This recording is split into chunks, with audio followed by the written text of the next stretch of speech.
What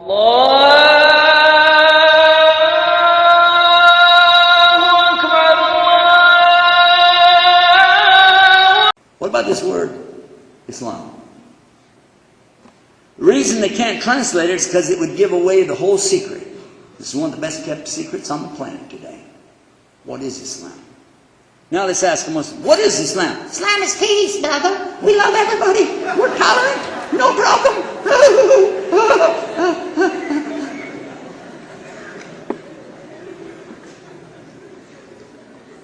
Sorry, but that doesn't work either, does it?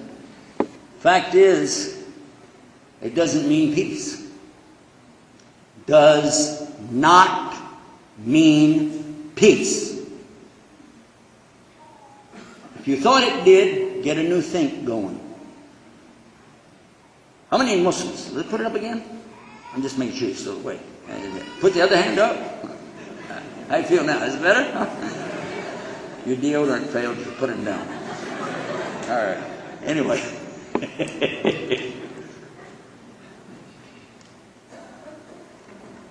Did you ever see a Muslim walk up to each other and say, Islam alaikum? No. We say salam alaikum, don't we? So Islam doesn't mean peace. Get off of it. Wake up. I mean, spend a little time with the Mawrid, the dictionary. Open it up and look.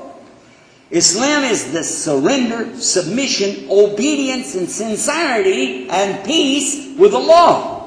First of all, you surrender your will to the will of Almighty God. Number two, you submit to His commandments. Number three, you obey them to the best of your ability. And then number four, you do it in sincerity. And stop. Hold on. Don't move. Don't move. I see you moving over there, by the way.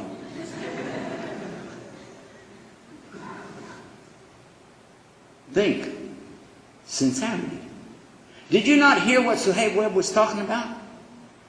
Can you force people into an intimate relationship? Something where they're going to feel good about somebody? I want you to feel good about me. I mean now, boy! How can you change somebody's feelings? Can you? You can try all day long, but hey, if you doubt what I just said, go to the divorce court and watch. It ain't happening. Think. Sincerity. If I have to be sincere to do Islam, then Islam cannot be spread by any kind of force. Sword or AK-47, either one. Doesn't work. You can spread ideologies. You can spread civilizations, all kinds of concepts under force, but you can never force Islam. La ikraha fid din. There is no compulsion in the way of Islam. Allah said that in Surah Baqarah, chapter 2, verse 256. And then after that comes the word peace, and you have to be in peace with Allah. After you did the other four, be in peace with whatever comes to you, because this life is a test for you. That's why we see the things happen in the world that we see today. The atheist says he doesn't want to believe because he sees hardship, he sees strife, he sees calamities, trials, and tribulations everywhere he looks. Oh my God, tsunamis, hurricanes, tornadoes, oh, cyclones over here, volcanoes going off over there. Whoa, must be no God. Huh? For us, it proves there's God, because He said in the Quran, that's how He punishes people and tests them. 1400 years ago, He described that we would be talking about earthquakes. Zalzala, yes or no? And the Prophet ﷺ prophesied in that last day there'd be so many earthquakes, even Saudi Arabia, even the place where the Kaaba is going to be affected by earthquakes. That's a good place to build tall buildings, isn't it? Duh. Anyway, we here in California know a little bit about earthquakes, yes or no? And I got just down to San Diego a couple of weeks ago, just in time, didn't I? Earthquake City. One of our websites features this about earthquakes. If you want to keep up with what's really going on, there were over, I think, 1,800 earthquakes just in a few days on the planet. Most of you never even heard about it. Didn't even think about it. Went on about your business. Didn't care. But if you want to know about them, go to IslamNewsroom.com. On the left side of the page, look and it says earthquakes. Click it and keep up with it, because it updates every few minutes showing you where the earthquakes are.